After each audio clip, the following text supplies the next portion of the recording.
इदम श्री सद्गुरुवे नमः। जन्म शताब्दी पुस्तक माला 81, देवताओं की वरदान सत्प्रवृत्तियां।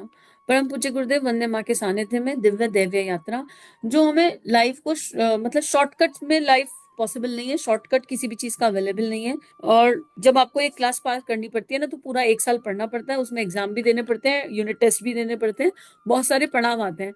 तो अध्यात्म तो बहुत बड़ा एग्जाम है। भव सागर से पार निकलना है भाई। भव सागर से पार निकलना हो तो भव सागर से पार निकलने के लिए शॉर्टकट कोई पॉसिबिलिटी नहीं है शॉर्टकट की। फिर गुरुदेव ने हमें देवताओं का स्वरूप समझाया कि देवता ना बुढ़े होते, ना पौटी जाते, ना सुसु जाते। देवता एक एनर्जी है, एक दिव्य एनर्जी है, जो हम अपनी देह में धारण कर सकते हैं। हम देवताओं के दिव्य गुणों को अपने आप को अर्पित समर्पित कर दें तो भी हमारा जीवन दिव्य हो जाएगा। फिर जिस भी भगवान की हम आराधना करते हैं, साधना करते हैं, हमें उनके गुणों को धारण करना है, ये गुरुदेव ने समझाया। अब गुरुदेव कह रहे हैं देवताओं के वरदान किसको मिलते हैं और किस रूप में मिलते हैं। देवताओं के वरदान सत्प्रवृत्तियां हैं। देखो, देवताओं के वरदान मिल सकते हैं कि हम ना अपने अपने समय को आजकल सोशल नेटवर्किंग पे बहुत ज्यादा खर्च करते हैं। अब जो आध्यात्मिक लोग होते हैं उनकी एक सत्प्रवृत्ति तो जागृत हो ही जाती है कि उन्हें भगवान से रिलेटेड चीजें देखने में मजा आता है। अब भगवान से रिलेटेड चीजें देखने में मजा आता है, तो भगवान से रिलेटेड बड़ी सारी रील्स अवेलेबल हैं आजकल, और एआई के साथ भी अवेलेबल है।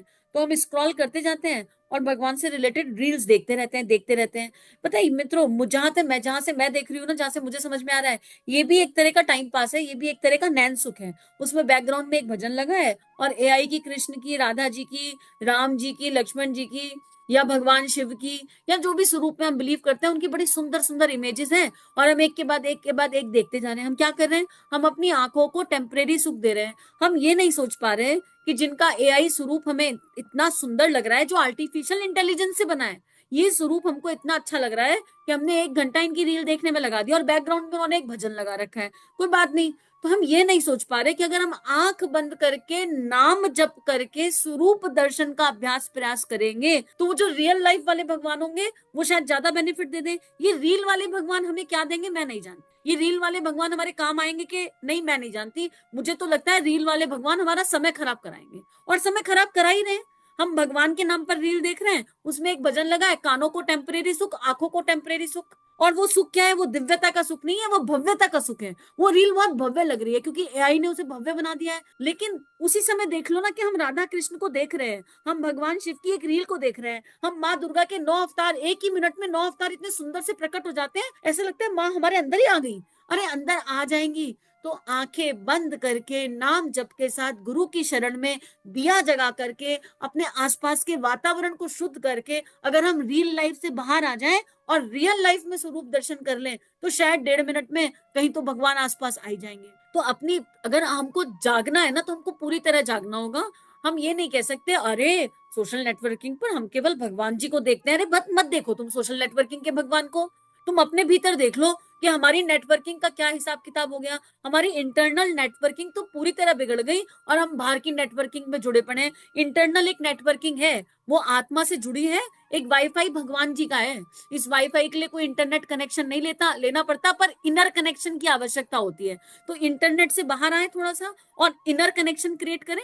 इंटरनेट कनेक्शन ना चले तो कैसे हाय तौबा हो जाती है, और इनर कनेक्शन टूट जाए तो कोई त्राहिमाम नहीं होता। थोड़ी देर के लिए तुम्हारे घर का, मेरे घर का इंटरनेट बंद हो जाए, परेशान हो जाएंगे हम। और ये इनर कनेक्शन जाने कब से बंद हुआ पड़ा है, कोई परेशानी नहीं हो रही, कोई दिक्कत ही नहीं हो रही। एक वाईफाई भगवान का है जो ऊपर से चल रहा है, पैसा भी नहीं देना पड़ता उसका, केवल देते ही देते हैं वो। उसमें क्या क्या चीजें चाहिए, उसके रिसोर्सेज क्या है? आत्मा, बुद्धि, मन, चित्त, ये सब उसके रिसोर्सेज हैं। अरे थोड़ा आंख बंद कर लो, पांचों इंद्रियों को रियल लाइफ में ले जाओ, और रियल लाइफ में भगवान के स्वरूप दर्शन करो, और पूछो। अरे बैठो, कुछ नहीं तो यही पूछ लो, चलो कृष्ण से प्यार करते हैं। कृष्ण जैसे तुम ये एआई में दिखते हो ऐसे ही दिखते हो क्या? कम से कम नेत्र बंद करके कुछ ईश्वर से संवाद तो होगा, कुछ ईश्वर से बात तो होगी। और कृष्ण ना उत्तर दे दे, रोज रोज पूछोगे श्रद्धा, विश्वास और इंटेंसिटी से, तो मित्रों रियल लाइफ से तो बाहर आना पड़ेगा। रियल लाइफ में गोते लगाना पड़ेगा। रियल लाइफ में गोते लगाने से क्या होता है? रियल लाइफ हमें केवल बाहर का आवरण दिखा रही है, लेकिन रियल लाइफ में गोते लगाएंगे तो अंतःकरण का मैल दिखने लगेगा। अंतःकरण में क्या क्या मलिनता है वो दिखने लगेगी। जब नेत्र रूपी शटर बंद होंगे ना बाहर से, ये आंखें बहुत महत्वपूर्ण है, ये कान बहुत महत्वपूर्ण है, ये दो इंद्रियां इतनी महत्वपूर्ण है भगवान की भक्ति करने के लिए, भगवान का तत्व दर्शन जानने के लिए, समझने के लिए, कि अगर हमने इनको दो को दिशा दे दी तो फिर जीवन मंगलमय हो जाएगा। कुछ खाने से पहले पूछ लो नेत्रों से, नेत्रों में स्वरूप में बसे श्री कृष्ण से, श्री राम से, भगवान भोलेनाथ से, क्या आप ये खाना चाहेंगे? और वो उत्तर दे देंगे, क्योंकि उत्तर तो हमको पता होता है क्या खाने योग्य और क्या खाने योग्य नहीं है, बस पूछना आ जाएगा।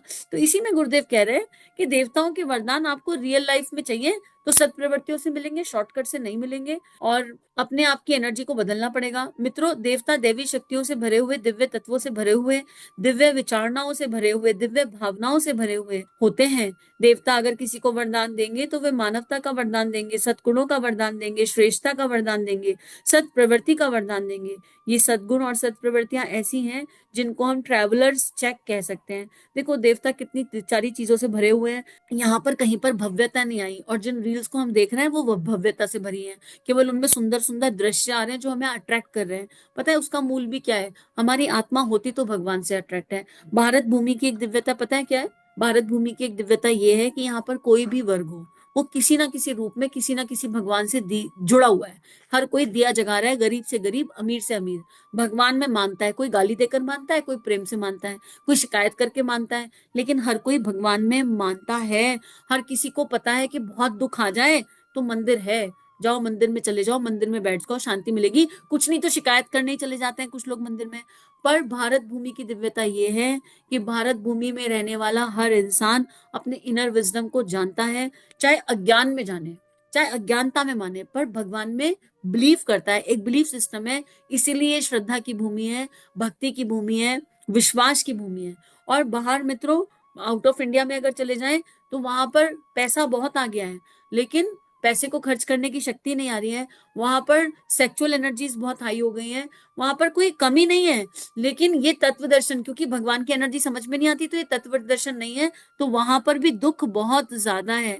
यहाँ इंडिया में अगर हम दुखी होते हैं तो कोई है, अगर संसार में कोई ना मिले तो भगवान की एक मूर्ति, भगवान के एक मंदिर में जाकर हम अपना दुख बांट सकते हैं और मन हल्का हो जाता है, मन को शांति सुकून का अनुभव होता है। लेकिन वहां कहीं कुछ नहीं है। तो भारत भूमि की अपनी एक दिव्यता है, क्योंकि और इसीलिए भारत में इतने सारे देवी देवता हैं।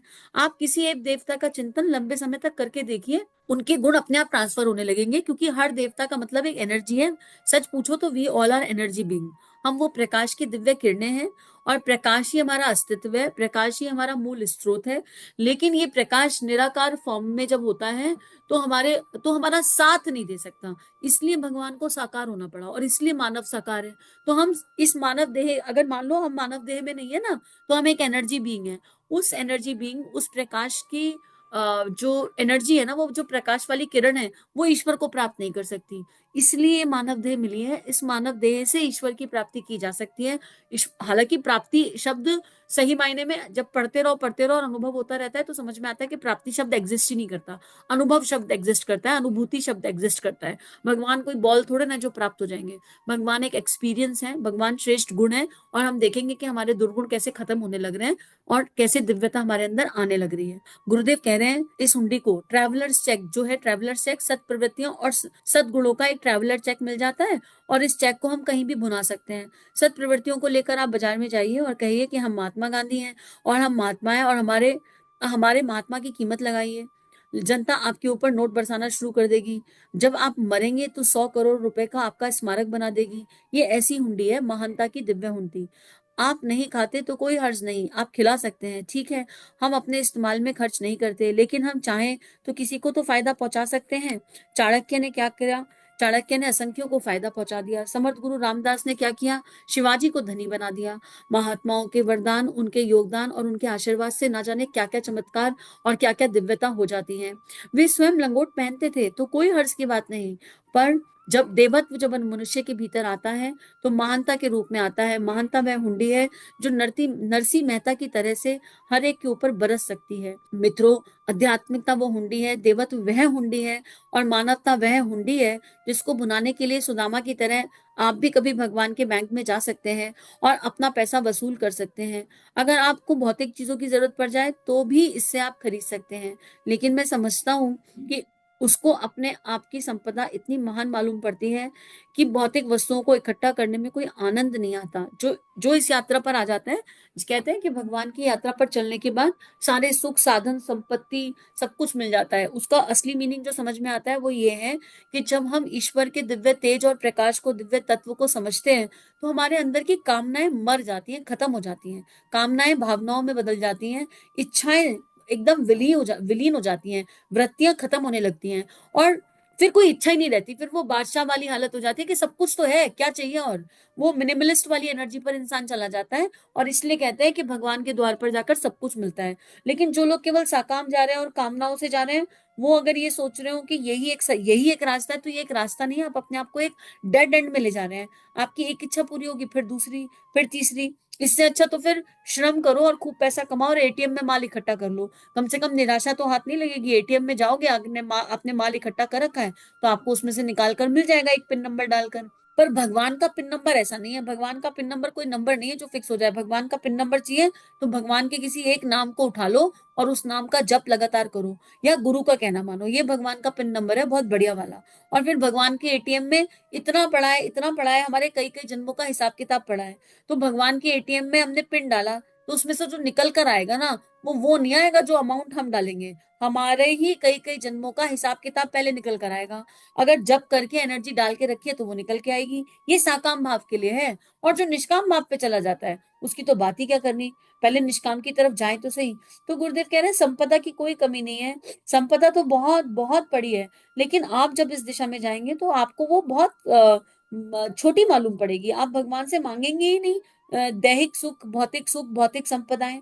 इसलिए जिसको देवत्व का रस मालूम पड़ जाता है, उसको चीजों की नश्वरता का समझ में आने लगता है। उसको समझ में आता है कि वह उन चीजों को जो नाशवान है, जो कल नहीं रहने वाली, जो केवल चमकदार मालूम पड़ती हैं, पर वास्तव में चमकदार नहीं है, केवल मृग तृष्णा की तरह मालूम पड़ती हैं, वो आनंद का कारण नहीं बनती। उसको ये समझ में आने लगता है, और वो भगवान से ऐसी चीजों को नहीं मांगता। ऐसा व्यक्ति जानता है कि भौतिकता हमारे आनंद का कारण नहीं बन सकती, औलाद हमारे आनंद का कारण नहीं बन सकती, वैभव, आर्थिक उन्नति हमारे आनंद का कारण नहीं बन सकती। बेटे, ये सब मालूम होता है, ये महसूस होने लगता है। अगर आप इस यात्रा पर नहीं है तो आपको लगेगा कि सारा आनंद भौतिकता में है, सारा आनंद बीवी बच्चे देंगे, पैसा कमाना ही आनंद है। पर जब आप सही तरीके से अपनी खोज करेंगे, तो आपको अपने भीतर की दिव्यता का अनुभव होने लगेगा। यदि यदि ऐसा होता तो हर संपन्न आदमी खुश होता, हर बेटे वाला आदमी खुश होता, हर पैसे वाला ताकतवर आदमी खुश होता। लेकिन ऐसा नहीं है। सबसे ये कहते हुए हम तो अपने जीवन में धन्य हुए। हम इस जीवन में सुख यापन करते हैं। गुरुदेव अपने एग्जाम्पल से कह रहे हैं कि हमारे पास क्या है। हमने गुरुदेव ने ना तो स्वाद चखा, ना कोई लग्जरी लाइफ जी, ना कोई ऐसा विशेष भौतिक सुख जिया, लेकिन गुरुदेव आनंद की अवस्था में है। और वो आनंद, उनके पास वो हुंडी थी कि कितनों को बांट गए, पूरे विश्व को बांट रहे हैं।